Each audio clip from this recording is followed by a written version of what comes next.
Mari kita tunduk kepala. Bapa di surga, kami akan membuka firman-Mu. Kami undang kehadiran Roh Kudus-Mu untuk mengisi hati kami, agar firman ini menjadi kuasa rohani yang baru bagi kami, untuk percaya dan bergantung penuh hanya kepada Tuhan, apapun kondisi hidup kami. Terima kasih janji-Mu untuk menyucikan kami, dan bersama dengan kami dalam ibadah ini, dalam nama Yesus kami berdoa. Amin. Baik, selamat pagi dan selamat hari Sabat, saudara-saudara yang kekasih, umat-umat Tuhan di Jemaat Mount Moriah. Kita puji Tuhan oleh karena kesehatan, sukacita, dan kebahagiaan yang Tuhan berikan kepada kita. Terima kasih Pendeta Tampu Bolon, Haldeman, dan juga tua-tua jemaat yang telah mengundang kami untuk menyampaikan firman Tuhan pada kebaktian kita pada pagi hari Sabat ini. Judul firman Tuhan kita pada pagi hari ini, harapan di tengah krisis. Dan terima kasih juga atas perkenalan yang sudah disampaikan tadi, ya. Dan itu boleh menjadi kemuliaan bagi Tuhan. Sudah ada gambarnya, ini lagi sekali lagi saya ingin sampaikan saja.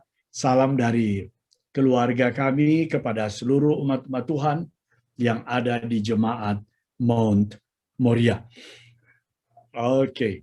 Baik, ayat inti juga tadi sudah dibacakan, tapi saya ingin kita baca kembali ayat inti ini dalam 2 Raja-Raja 7, ayat 6 dan 7. Sebab Tuhan telah membuat tentara Aram itu mendengar bunyi kereta, bunyi kuda, bunyi tentara yang besar, sehingga berkatalah yang seorang kepada yang lain, sesungguhnya Raja Israel telah mengupah raja-raja orang Het dan raja-raja orang Misraim melawan kita, supaya mereka menyerang kita. Karena itu, bangkitlah mereka melarikan diri pada waktu senja dengan meninggalkan kemah mereka dan kuda dan keledai mereka, serta tempat perkemahan itu. Dengan begitu saja, mereka melarikan diri, menyelamatkan nyawanya. Oke, latar belakang dari ayat ini yang menjadi dasar renungan kita, firman Tuhan pada hari Sabat ini. Ya. Cerita itu tertulis dalam 2 Raja-Raja 6 ayat 24 sampai 2 Raja-Raja 7 ayat 20. Jadi perikop inilah yang menjadi dasar firman Tuhan pada pagi hari Sabat ini. Kerajaan Israel pada waktu itu, pada zaman Nabi Elisa, suasananya sudah begitu damai. Di tengah suasana yang damai bersama dengan kerajaan-kerajaan tetangga, tapi tiba-tiba pada satu hari, Ben-Hadad, Raja Aram, dengan seluruh tentaranya, mengerahkan seluruh tentaranya untuk mengepung Samaria yang merupakan ibu kota dari kerajaan Israel. Pengepungan yang dilakukan dengan begitu ketat. Ini saya coba dapatkan lukisan gambarannya.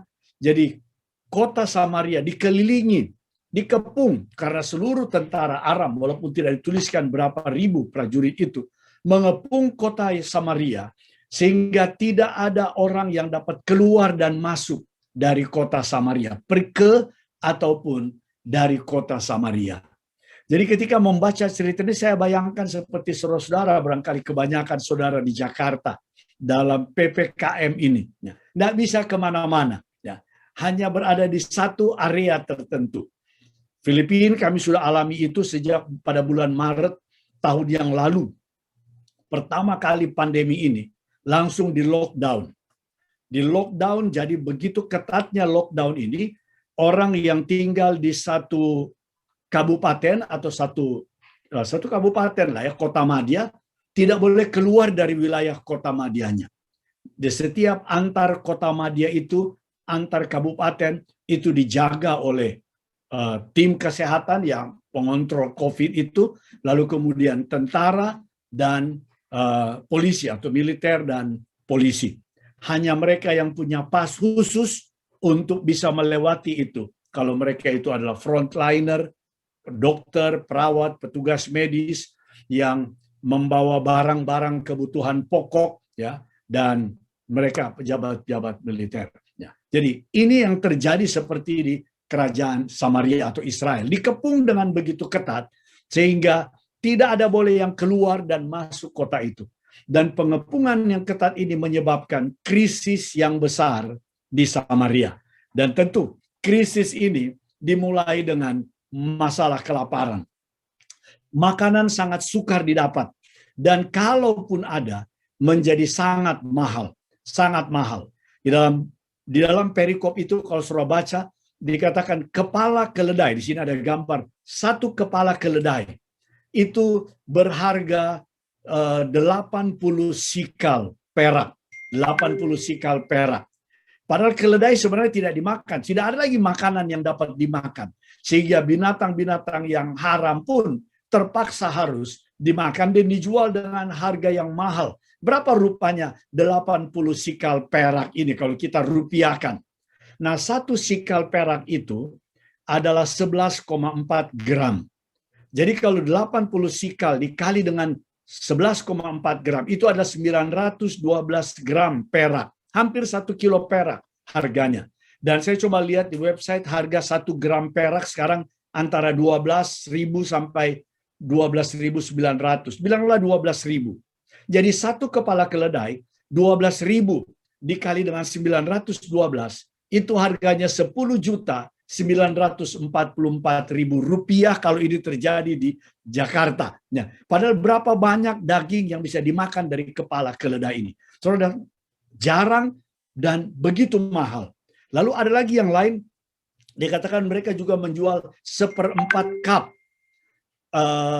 tahi merpati, ya, kotoran merpati kalau menurut terjemahan bahasa Indonesia. Nah, 1 cup itu isinya 2 liter. Jadi kalau 1/4 cup ini berarti hanya setengah liter, ya, tahi merpati. Tapi dalam komentari Alkitab yang lain, tahi merpati ini di sini adalah tepung dari sejenis kacang yang disebut dengan carob beans. Carob beans, jenis kacang-kacangan yang kalau ada kacang yang lain ini tidak dimakan, ya, tidak dimakan. Nah, harganya dikatakan 1/4 cup, artinya setengah liter. Harganya itu 5 sikal. Kalau 5 sikal ini dari 1 sikal itu 11,4 gram, berarti 57 gram dikali dengan 12.000. Jadi setengah liter carob beans ini, tepung dari kacang carob ini, harganya 684.000 rupiah kalau peristiwa ini terjadi di Jakarta. Begitu sukar, makanan langka dan sangat sulit. Begitu menderita penduduk di dalam kota Samaria ini. Lebih parah lagi, bagi mereka yang memiliki uang, mereka boleh beli kepala keledai, boleh beli carob beans ini. Tapi bagi yang tidak ada uang, apa yang terjadi pada masa itu? Bagi yang tidak ada uang, inilah yang terjadi. Ibu-ibu makan anak mereka. Dan ketika perjanjian hari ini anakmu yang kita makan dan ibu itu masak anaknya, makan bersama-sama dengan beberapa temannya dengan janji bahwa besok anak dari ibu yang lain. Tetapi ketika mereka sudah tidak lagi punya makanan dari anak mereka yang mereka makan sudah habis, maka dituntutlah ibu yang kedua untuk mengorbankan anaknya. Dia tidak mau, sehingga akhirnya dibawalah ke raja dan dilaporkan peristiwa itu. Oh, raja begitu luar biasa terpukulnya. Dia rokoyakan pakaiannya, lalu dia menuduh bahwa ini adalah karena Tuhan yang melakukannya, sehingga raja berjanji atau bertekad, bersumpah untuk membunuh Elisa. Dia panggil ajudannya, mereka pergi menemui Elisa. Elisa berada di rumahnya, sedang berbicara dengan beberapa orang, tetapi kemudian Elisa katakan dia akan datang. Raja itu akan datang. Dan dia sudah siapkan untuk menutup pintu. Tapi tidak lama kemudian, raja itu datang. Dan terjadilah dialog. Dan raja ini tidak mempercayai pada Allah, berjanji untuk membunuh Elisa. Tetapi Elisa katakan, oh Tuanku Raja.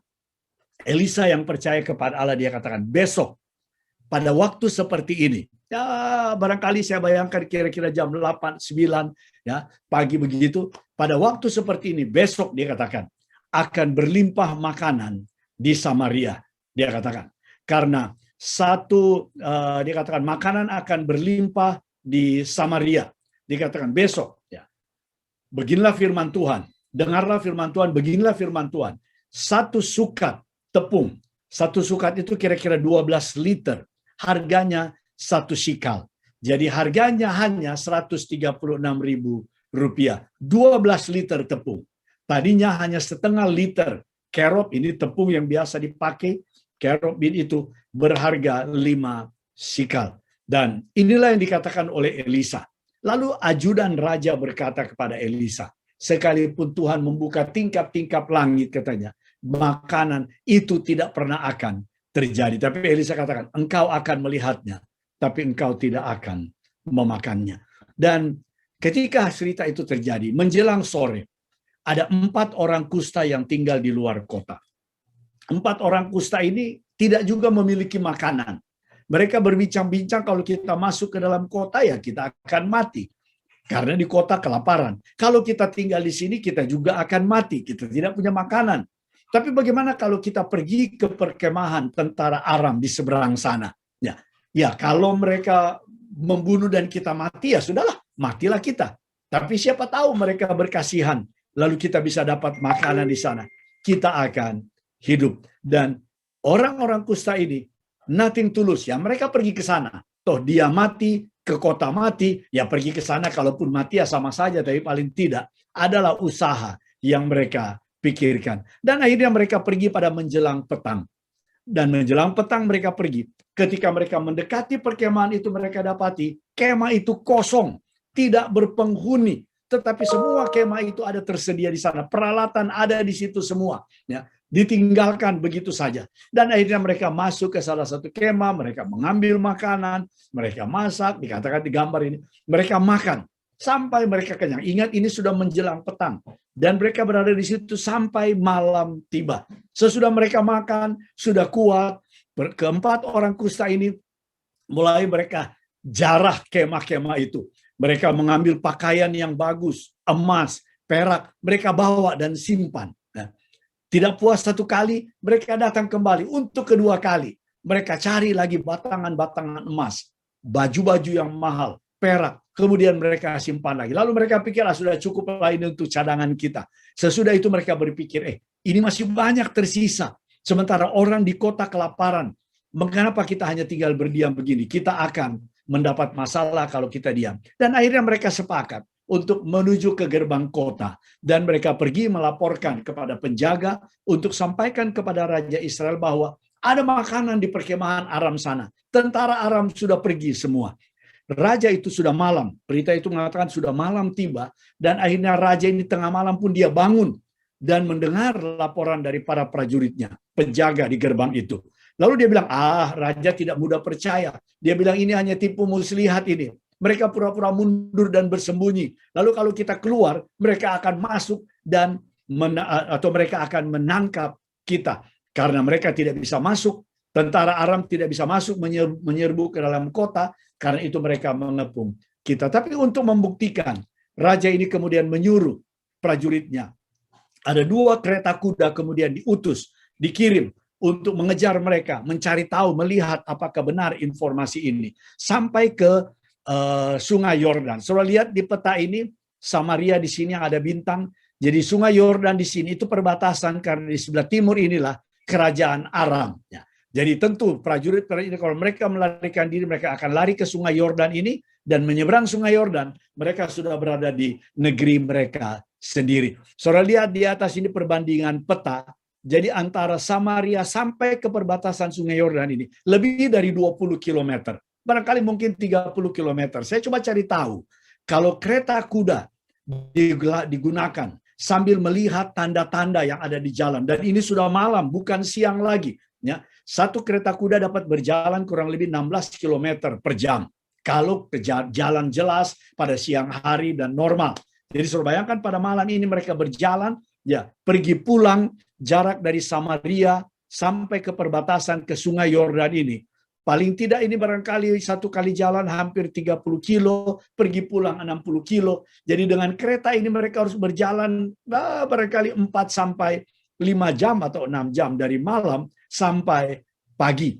Dan akhirnya sesudah prajurit yang berkereta ini melihat jejak yang ada, semua terserak, tercerai-berai, terserak di sana peralatan perlengkapan dari prajurit-prajurit Aram yang melarikan diri karena ayat inti tadi, ya, untuk menyelamatkan diri, menyelamatkan diri mereka. Dan akhirnya ketika mereka tiba di perbatasan di Sungai Yordan itu, mereka tidak melihat prajurit Aram, tetapi bekas-bekas prajurit itu berceceran di sana peralatan-peralatan mereka. Pulanglah prajurit ini dan tiba kembali di Samaria, di ibu kota Samaria, dan melaporkan kepada raja. Saya bayangkan itu berarti sudah pagi atau sudah siang. Dan ketika cerita itu sampai bahwa tentara-tentara Aram sudah melarikan diri, maka kemudian orang-orang Samaria yang sedang kelaparan itu, mereka segera keluar kota itu, melewati pintu gerbang, dan menjara perkemahan tentara Aram. Sesudah raja mendengar berita ini, dia perintahkan ajunannya untuk menjaga pintu gerbang itu, mengontrol orang keluar masuk. Tapi rakyat yang kelaparan ini tidak lagi dapat dibendung. Dikatakan bahwa dia berada di pintu gerbang ingin menjaga masyarakat rakyat lewat, tapi akhirnya dia diinjak-injak oleh rakyat dan akhirnya dia mati seperti yang Elisa sampaikan. Kamu akan melihat hal itu, tapi kamu tidak akan menikmatinya, memakannya, karena dia mati di pintu gerbang, diinjak-injak oleh orang-orang Samaria yang keluar untuk menjara dan mencari makanan. Sesudah itu maka ada berlimpah makanan di Samaria. Nah, dari cerita singkat ini, saudara-saudara, kita akan menarik 3 pelajaran rohani untuk kehidupan kita umat-umat Tuhan pada masa sekarang ini. Pengharapan di tengah krisis. Buah pikiran yang pertama, krisis dapat terjadi kapan saja, karena apa saja. Ya. Dalam 2 Raja-Raja 6 ayat 24 dikatakan, sesudah itu, kalau saudara baca 2 Raja-Raja 6 ayat 1 sampai ayat yang ke-23, ya, ada cerita di situ, ya, selain Elisa membantu murid-muridnya membangun asrama mereka, lalu tentara-tentara Aram datang untuk menangkap Elisa. Tetapi ceritanya mereka dibutakan dan Elisa membawa mereka ke Samaria dan meminta Raja Samaria memberi makan mereka dan akhirnya mereka pulang. Sejak itu dikatakan orang-orang Aram tidak lagi datang mengganggu Samaria atau Israel. Tapi sesudah itu, saya coba cari, Alkitab tidak menuliskan berapa lama sesudah itu, sesudah ketenangan terjadi, aman di Samaria, di Israel, lalu kemudian Ben-Hadad Raja Aram menghimpun seluruh tentaranya, lalu maju mengepung Samaria. Inilah awal malapetaka itu. Inilah awal krisis itu. Tidak ada sebabnya, tiba-tiba saja Ben-Hadad menggerakkan seluruh prajuritnya, tentaranya, untuk mengepung Samaria. Dan tadi sudah saya sampaikan, akibatnya terjadi kelaparan besar di Samaria, 1 kepala keledai jadi 80 sikal, 1/4 kaptai merpati demikian. Inilah kira-kira carrot beans itu. Sejenis kacang-kacangan. Saya coba cari bahasa Indonesianya seperti tidak dapat. Ini mungkin kalau saudara lihat ini seperti apa ini? Buah dari flamboyan, ya. Tapi di sana disebut carrot beans. Ini dimakan juga, tapi bukan sumber makanan utama untuk membuat roti. Masih ada tepung jelai, tepung gandum, dan tepung-tepung yang lain. Tapi kalau tidak ada yang lain, ini pun dimakan. Dan harganya pun sudah mahal pada waktu itu. Nah, krisis dapat terjadi kapan saja, karena apa saja. Mari kita lihat keadaan kita sekarang. Pandemi COVID-19 ini. Krisis ini dimulai pada bulan Desember di Wuhan, Cina. Tapi tidak lama sesudah itu, orang masih berpikir bahwa COVID ini, coronavirus ini tidak akan menyebar sampai ke tempat yang lain. Karena sebelum ini pun jenis coronavirus ini sebenarnya sudah ada sejak beberapa tahun yang lalu. Sudah ada di hewan, sudah ada di berbagai tempat, tapi dia tidak menyebar dengan begitu mudah. Tapi yang sekarang ini luar biasa. Pada bulan Desember di Wuhan, lalu kira-kira Maret, kurang lebih 3 bulan, pemerintah Cina menyatakan Wuhan dapat mengontrol COVID-19 ini, tapi justru ini sudah menyebar ke berbagai negara. Dan banyak negara mengadakan lockdown. Filipina waktu itu mengambil lockdown tanggal 15 Maret. Tapi Indonesia tidak lockdown, ya Filipina lockdown 15 Maret pukul 00. Pada tanggal 12 Maret informasi itu dirilis melalui siaran televisi, saya sedang berada di Myanmar untuk seminar dan masih ada 1 minggu lagi di Myanmar. Tapi ketika dikatakan lockdown, maka dibatasi orang keluar masuk antar negara, bahkan antar provinsi, antar kota madya. Saya segera atur dengan tim yang ada di sana untuk menghentikan seminar sampai kita selesai pada hari Sabat itu, dan saya segera pulang, tiba di Manila pada tanggal 14 malam, kira-kira pukul 10 malam sebelum lockdown itu diberlakukan. Dan sejak saat itu, krisis itu kemudian melanda sampai ke seluruh dunia. Dengan adanya pandemi COVID-19 ini, krisis kesehatan pun terjadi. Ada banyak saudara-saudara kita, kekasih-kekasih kita, rekan-rekan kerja kita menjadi korban karena krisis kesehatan itu. Bahkan pimpinan kita pun sekarang masih harus dalam pemulihan, Pendeta Samuel So. Dan beberapa sahabat kita, almarhum Pendeta Samuel Simorangkir, Direktur Komunikasi Konferensi Jakarta, sebelumnya almarhum Pendeta Binar Silalahi, Direktur SSPP. SSPP itu dan pelayanan masyarakat, dan juga kemarin hamba Tuhan almarhum Pendeta Asnawi Hutagalu. Krisis kesehatan itu yang korban, yang meninggal. Ada banyak yang tidak meninggal tapi menghadapi krisis ini. Bukannya krisis kesehatan, karena pembatasan terjadi krisis ekonomi global. Bukan hanya setempat, ekonomi global. Kita tidak, kegiatan bisnis ekonomi terhambat. Semua ditutup. Kalau di sini sangat-sangat ketat pada masa pandemi itu, pada saat disebut lockdown. Sekarang sedang tidak lockdown. Sekarang sudah yang paling rendah di wilayah kami ini, Manila dan sekitarnya, disebut General Community Quarantine. Masih karantin masyarakat, tapi general. Kita sudah bisa adakan perjalanan antar provinsi dengan persyaratan mendapatkan swab test, PCR test, lalu kemudian harus selalu pakai masker, harus pakai face shield, dan harus selalu membawa alkohol. Dan karena batasan-batasan terjadi krisis ekonomi global, dan banyak krisis keuangan terjadi di dalam keluarga-keluarga, karena banyak yang harus berhenti bekerja, tidak dapat bekerja. Bagi yang bekerja dari rumah masih lebih bagus, tapi banyak yang tidak lagi dapat melakukan kegiatannya. Terjadi juga krisis rumah tangga, oleh karena tidak ada makanan, tidak ada uang untuk membayar tagihan dan lain sebagainya, dan hanya itu saja yang ada. Krisis rumah tangga banyak terjadi, dan terjadi juga krisis pribadi. Krisis pribadi, ada banyak orang yang akhirnya bunuh diri. Ini krisis mental. Saya lupa tambahkan di sini, krisis mental terjadi. Orang akhirnya bunuh diri oleh karena hutang yang berlimpah, tidak ada makanan, tidak ada pendapatan, dan yang paling berat lagi adalah krisis rohani. Oleh karena kesulitan ini dapat terjadi kapan saja dan karena apa saja. Dan ini menunjukkan kepada kita bahwa kita tidak dapat bergantung kepada sesuatu pun kecuali kepada Allah. Mazmur 23 ayat 4 mengatakan, sekalipun aku berjalan dalam lembah kekelaman, aku tidak takut bahaya, sebab engkau besertaku, gadamu dan tongkatmu, itulah yang menghibur aku. Saudara-saudara yang kekasih umat-umat Tuhan, jemaat Memoria, apapun krisis yang saudara sedang alami sekarang ini, jangan lupa untuk bergantung hanya kepada Allah saja.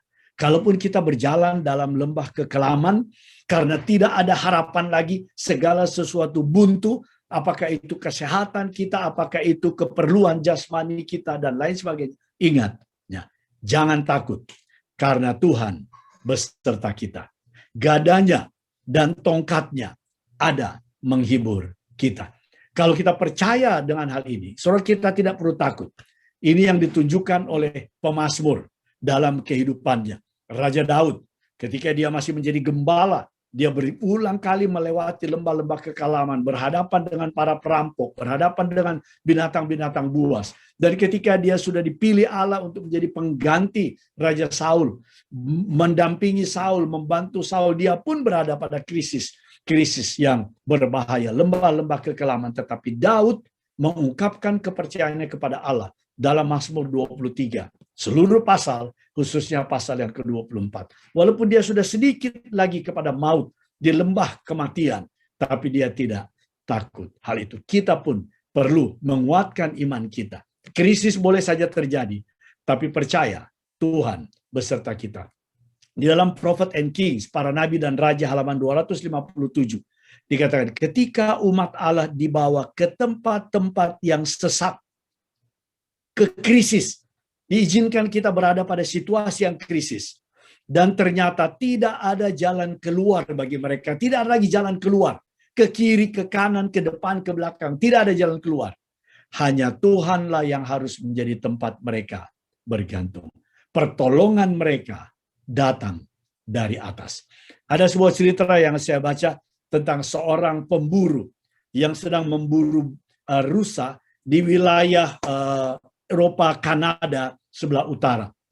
Ketika dia sedang mengincar rusa yang ada, tiba-tiba dia sadari bahwa di belakangnya terjadi kebakaran hutan.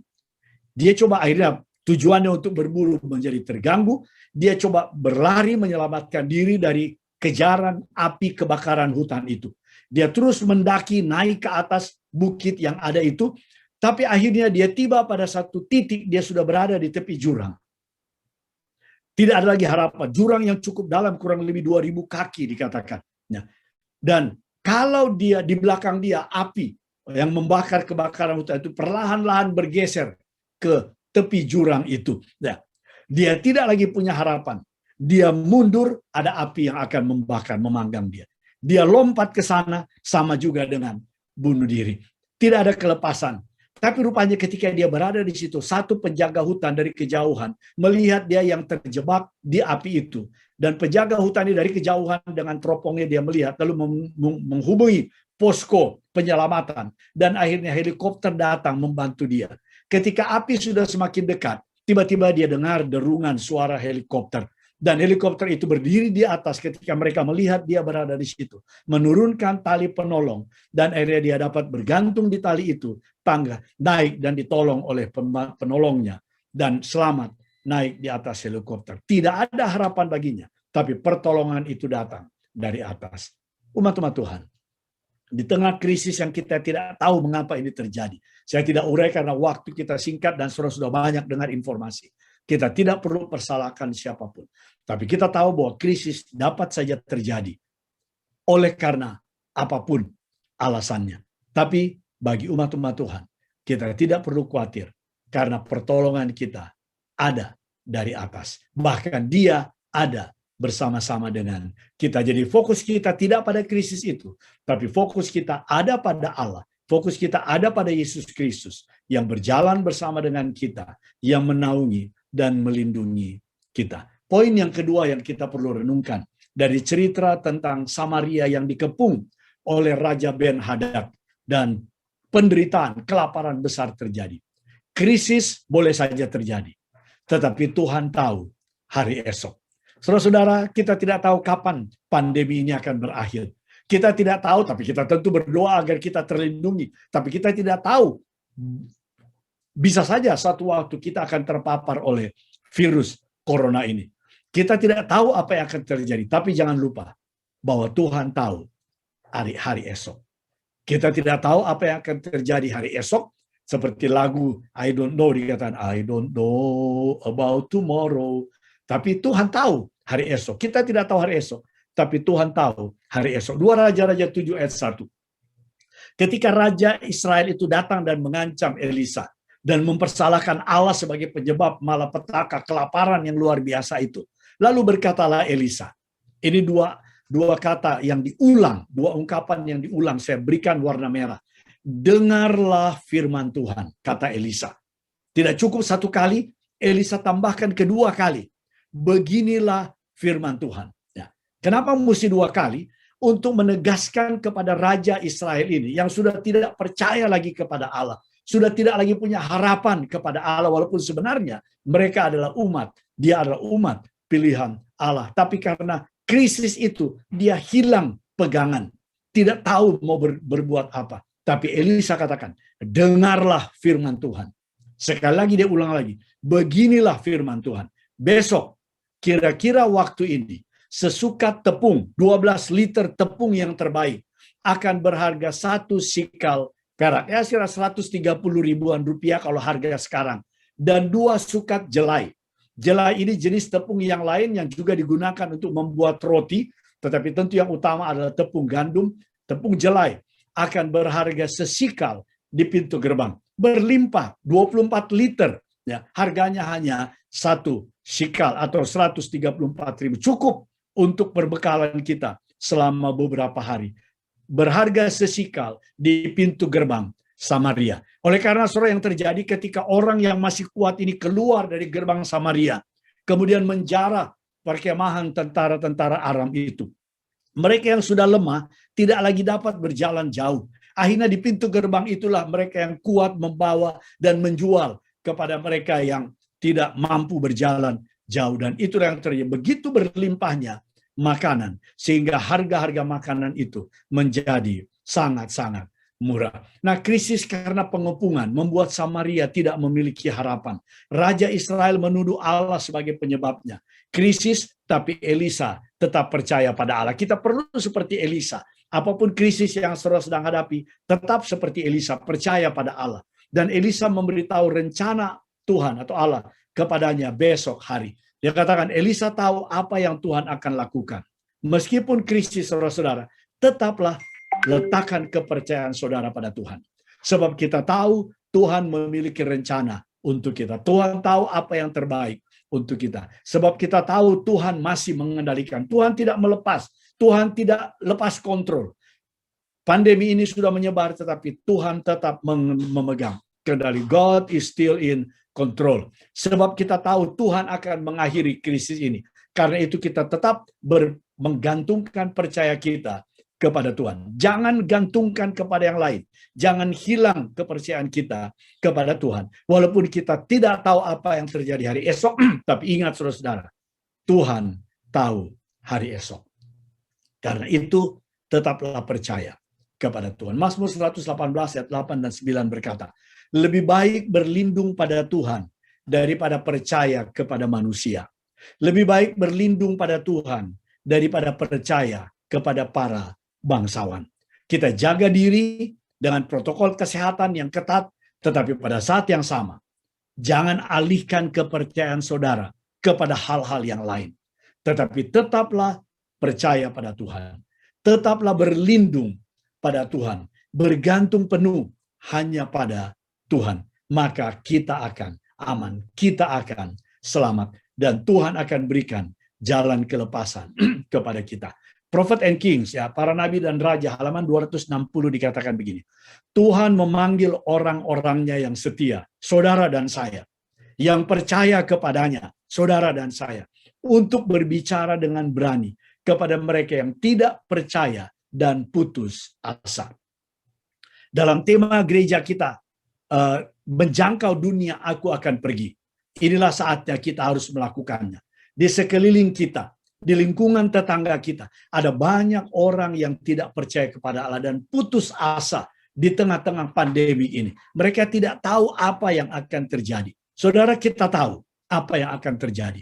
Karena itu Tuhan mau kita pergi dan kuatkan mereka. Dan kalau kita masih memiliki sesuatu, pergi dan bagikan kepada mereka yang memerlukan. Jika kita memegang kekuatannya, kekuatan Allah dengan iman kita, Dia akan merubah dengan luar biasa mereka yang kelihatan putus asa dan kecewa. Mereka yang putus asa dan kecewa yang ada di sekeliling kita, mereka dapat disemangati, mereka dapat diobahkan bila mana kita mau pergi untuk memberikan dorongan kepada mereka, berbicara kepada mereka. Karena kita tahu bahwa kita percaya kepada Tuhan dan Tuhan akan campur tangan dan berikan jalan keluar kepada kita. Christ Object Lessons, perumpamaan Tuhan Yesus halaman 141. Dia penuh belas kasihan dan dia rindu untuk mengabulkan permohonan mereka yang datang kepadanya dengan iman. Saudara-saudara, kita sedang berada di tengah-tengah krisis ini. Krisis, tapi ingat, Tuhan tahu hari esok. Kalau begitu, apakah kita harus putus asa? Kita harus terbebani? Tidak. Apapun tantangan yang kita hadapi, tetap setia kepada Tuhan. Tetap pelihara iman kita kepadanya. Dan apapun yang kita mohon di dalam iman dikatakan, Dia akan mengabulkan permohonan kita. Pelajaran sekolah sahabat kita menguatkan kita. Dengan demikian kalau kita berlindung pada Tuhan, beriman pada Tuhan, kita akan tetap dapat berbahagia di tengah krisis sekalipun. Bukan kita menjadi sombong dan ponga, kita tetap ikuti protokol kesehatan dengan ketat, tapi pada saat yang sama kita tidak perlu khawatir karena kita tahu Allah mengendalikan. Allah tahu hari esok dan Allah akan bukai jalan untuk kita. Poin yang ketiga, pelajaran rohani yang ketiga yang terakhir dari Kisah. Bagaimana kota Samaria dikepung oleh tentara Ben-Hadad dan tentara-tentaranya. Sehingga terjadi krisis yang sangat luar biasa. Dikatakan ada harapan di tengah krisis. Krisis ada, tapi ada harapan di tengah krisis. Ayat inti. Sebab Tuhan telah membuat, kembali saya terangkan, Tuhan telah membuat tentara Aram itu mendengar bunyi kereta, bunyi kuda, bunyi tentara yang besar. Sehingga berkatalah yang seorang kepada yang lain, sesungguhnya Raja Israel telah mengupah raja-raja orang Het dan raja-raja orang Misraim melawan kita, supaya mereka menyerang kita. Maaf, Tuhan telah membuat. Saudara lihat, mujizat terjadi. Orang Het tidak diupah oleh orang Israel. Raja Israel tidak menghubungi orang-orang Het. Raja Israel tidak menghubungi raja-raja Misraim untuk datang dan membantu dia. Tidak ada sama sekali. Tidak ada prajurit, bantuan prajurit dari kerajaan lain. Tetapi Tuhan telah membuat tentara Aram itu. Saudara bayangkan, saya belum dapat berapa ribu tentara Aram yang mengepung ini. Dan semua mendengar bunyi kereta. Mereka tidak melihat, tapi mereka bisa mendengar bunyi itu. Mereka mendengar bunyi kuda, bunyi tentara. Tentu pasukan ini datang dari selatan. Saya bisa bayangkan datang dari selatan, orang-orang Het, orang-orang Misraim itu ya datang dari selatan, sehingga mereka melari ke timur laut, ya, menuju ke sungai Yordan. Merasa mereka dikejar dari belakang. Padahal tidak ada tentara, tidak ada kereta, tidak ada kuda yang datang. Tetapi Tuhan telah membuat tentara Aram ini mendengar bunyi prajurit yang begitu besar. Dan akhirnya ayat 7 mengatakan, karena itu bangkitlah mereka melarikan diri pada waktu senja. Jadi pada waktu senja, saya bahkan memang sudah remang-remang barangkali menjelang. Karena itu mereka tidak melihat, tetapi suasana sudah remang-remang. Mereka hanya mendengar suara yang begitu luar biasa ramainya, sehingga mereka melarikan diri dengan meninggalkan kemah dan kuda dan keledai mereka serta tempat perkemahan itu. Dengan begitu saja mereka melarikan diri, menyelamatkan nyawa mereka. Yang penting kita selamat, yang penting kita hidup. Saya bisa bayangkan ketika Raja Israel menyuruh utusannya pergi, melihat hal itu. Prajurit-prajurit ini tentu tadinya mungkin masih memakai baju zirah, ya, baju zirah dengan potongan-potongan besi. Mereka tanggalkan supaya bisa lari secepat-cepatnya, jangan sampai terkejar oleh tentara-tentara Het atau tentara-tentara Misraim. Itu sebabnya sepanjang jalan sampai di Sungai Yordan, bertaburanlah peralatan-peralatan perang, prajurit-prajurit. Bahkan juga mungkin baju-baju mereka, lebih ringan tubuh mereka, lebih cepat mereka berlari dan mencapai Sungai Yordan. Kemudian mereka menyeberang dan selamat. Tuhan yang membuat mereka. Raja Israel tidak memiliki harapan. Orang Samaria tidak memiliki harapan. Harapan mereka dalam krisis hanyalah kematian, menunggu sampai mati. 4 orang kusta juga tidak memiliki harapan. Ya, Tuhan membuat tentara Aram ketakutan dan melarikan diri. Tapi Tuhan yang membuat harapan itu muncul. 4 orang kusta ini pergi waktu senja. Mereka makan, minum, menyimpan emas, perak, dan pakaian. Mereka ke gerbang kota dan bercerita, melaporkan apa yang terjadi. Raja Israel mengutus prajuritnya untuk memeriksa. Saya lompati karena saya sudah terangkan tadi. Kemudian orang Samaria keluar dan menjara perkemahan tentara Aram. Makanan jadi berlimpah di Samaria. Tapi ajudan raja itu hanya melihat hal itu, tetapi mati karena terinjak-injak di pintu gerbang. Saudara-saudara yang kekasih, ada harapan di tengah krisis. Harapan karena Tuhan campur tangan dalam ayat inti kita. Kalau Tuhan campur tangan bagi bangsa Israel di Samaria pada waktu itu, saya percaya, biarlah kita juga percaya, Tuhan juga akan campur tangan di tengah pandemi ini. Tidak sulit bagi Tuhan kalau dilihat ini waktunya untuk umat-umat Tuhan di Indonesia. Maka pandemi ini segera berakhir dengan mujizat Tuhan. Seperti yang dilakukan kepada tentara-tentara Aram ini. Harapan karena 4 orang kusta itu pergi hadapi risiko. Kita harus tetap lakukan aktivitas kita secara dengan tetap ketat protokol kesehatan dan mengikuti anjuran pemerintah. Tapi harapan harus ada pada kita. Harapan karena 4 orang kusta itu membawa kabar baik, menceritakannya kepada penjaga kota dan sampai kepada raja. Harapan karena mereka mendapat makanan yang berlimpah. Walaupun hari sebelumnya dianggap mustahil, tidak mungkin hal itu terjadi. Tapi hanya dalam 1 malam, hal itu bagi Tuhan menjadi mustahil. Mengapa? Karena bagi Allah tidak ada hal yang mustahil. Segala sesuatu mungkin bagi Allah. Harapan karena Tuhan tahu hari esok. Harapan karena Tuhan tidak meninggalkan kita. Harapan karena sekarang ini sudah ada vaksin.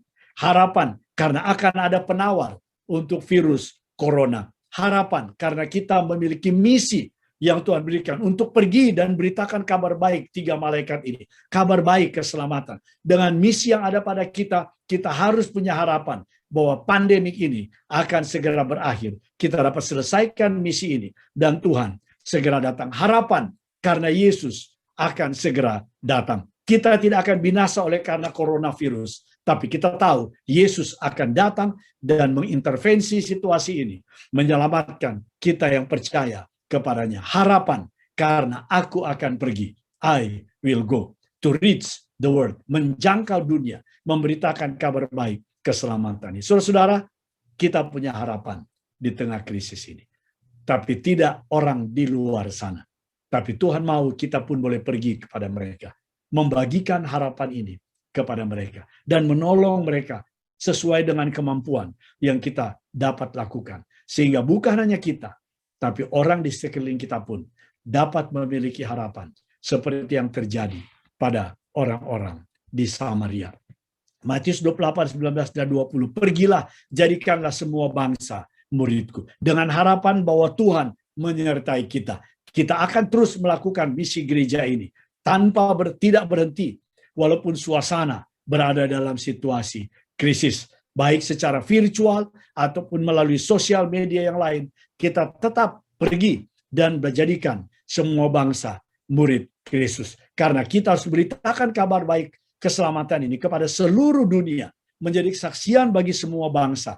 Sesudah itu barulah tiba kesudahan. Kita ingin bukan hanya pandemi ini berakhir, tapi sejarah dunia ini berakhir. Dan Yesus akan nampak di awan-awan. Tapi itu tidak akan terjadi kecuali kita sudah terlibat, pergi, beritakan kabar keselamatan ini kepada setiap sudut di permukaan bumi ini. Testimonies jilid 5 halaman 395. Setiap tindakan kesetiaan dan iman akan dimahkotai dengan tanda-tanda khusus, kemurahan, dan persetujuan Tuhan. Iman kita, percaya kita kepada Allah, membuat kita tetap memiliki harapan di tengah krisis. Dan kesetiaan kita kepada Allah, kita akan pergi dan membagikan pengharapan ini kepada orang yang ada di sekitar kita. Dan Tuhan akan menghargai dengan kemurahannya, persetujuannya akan semua usaha kebaikan kita. Kesimpulan, Life Sketches halaman 196.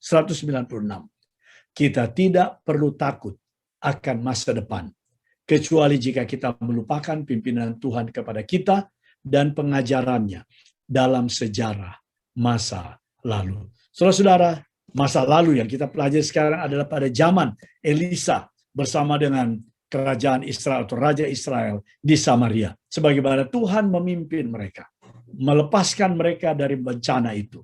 Tuhan juga akan memimpin dan melepaskan kita dari bencana ini, dari krisis ini.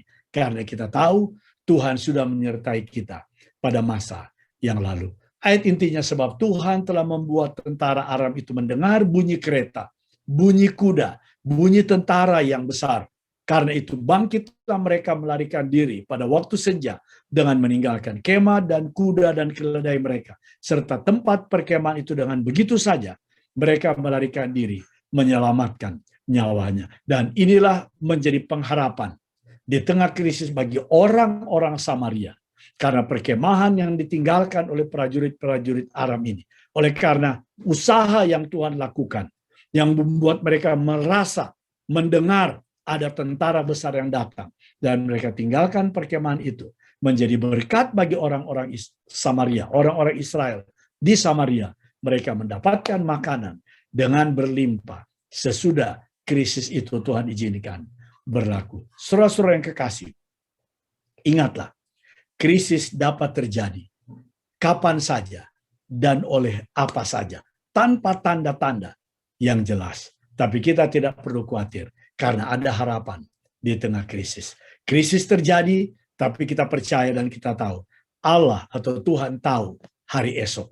Di tengah kelaparan, Tuhan memberikan janji bahwa makanan akan berlimpah esok hari. Itulah sebabnya, di tengah krisis yang kita hadapi sekarang, ataupun kapan saja, kita tahu bahwa ada harapan di tengah krisis, oleh karena Kristus bersama dengan kita, dan oleh karena kita berada bersama dengan Kristus. Pengharapan yang berbahagia, yang terbesar, tidak hanya lepas dari krisis ini, tapi lepas dari dunia yang telah dikutuk oleh karena dosa ini. Pada kedatangan Tuhan yang kedua kali, kita akan terlepas dari krisis yang terbesar, pertentangan yang terbesar, dengan pengharapan yang berbahagia, hidup kekal di dalam kerajaannya adalah doa dan harapan saya untuk menjadi berkat bagi kita semua. Mari kita tunduk kepala sejenak. Bapa di surga, biarlah urapan Roh Kudus-Mu menyertai kami masing-masing, mengilhami kami, agar firman ini menjadi kuasa rohani yang baru bagi kami. Kalaupun kami berada di tengah-tengah krisis ini, karena apapun dan bagaimanapun keadaannya, kami tahu Tuhan kendalikan hari esok, dan ada hari yang lebih baik bagi kami hari esok, karena Tuhan yang menyediakannya, dan kami punya pengharapan di tengah krisis ini. Bukan hanya hidup yang sementara ini, tapi harapan untuk hidup kekal pada kedatangan Tuhan yang kedua kali, yang akan menjemput kami dan membawa kami hidup kekal di dalam kerajaan surga bersama Engkau dengan seluruh umat tebusan untuk selama-lamanya. Terima kasih Tuhan atas berkat rohani dan keselamatan yang Kau janjikan melalui ibadah kami ini. Dengan pengampunan atas dosa kami serahkan semua ini, memohon di dalam nama Yesus, Tuhan dan Juru Selamat kami. Amin. Tuhan memberkati kita semua. Selamat Sabat. Terpujilah nama Tuhan. Terima kasih kepada Pak Pendeta Wendell Wilcox Mandolang atas firman yang barusan kita dengarkan. Biarlah iman kita semakin dikuatkan dan kita tetap setia menanti kedatangan Tuhan yang kedua kali. Mari sama-sama kita bangkit berdiri, kita bernyanyi dari lagu Sion edisi lengkap nomor 163, Angkat Nafiri. Angkat nafiri dan bunyikanlah, Yesus kan datang segera. Bersukacita dan pujilah Dia, Yesus kan datang segera.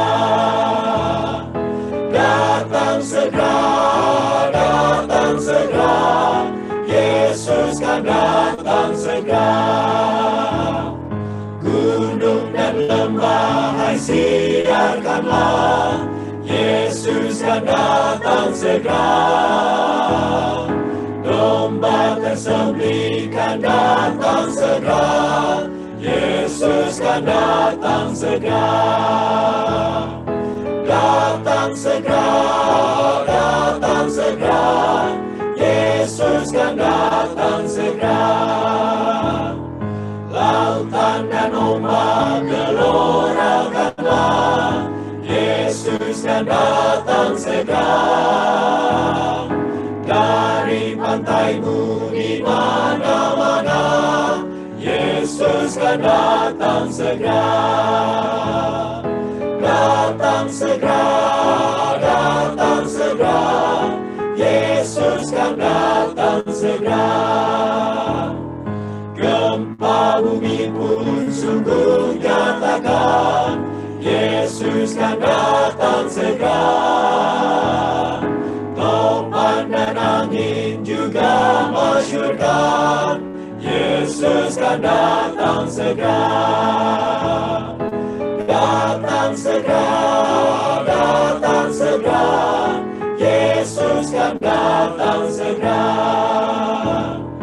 Bangsa amarah itu tandanya, Yesus Yesus kan datang segera. Pengetahuan bertambah-tambah, Yesus kan datang segera. Datang segera, datang segera, Yesus kan datang segera.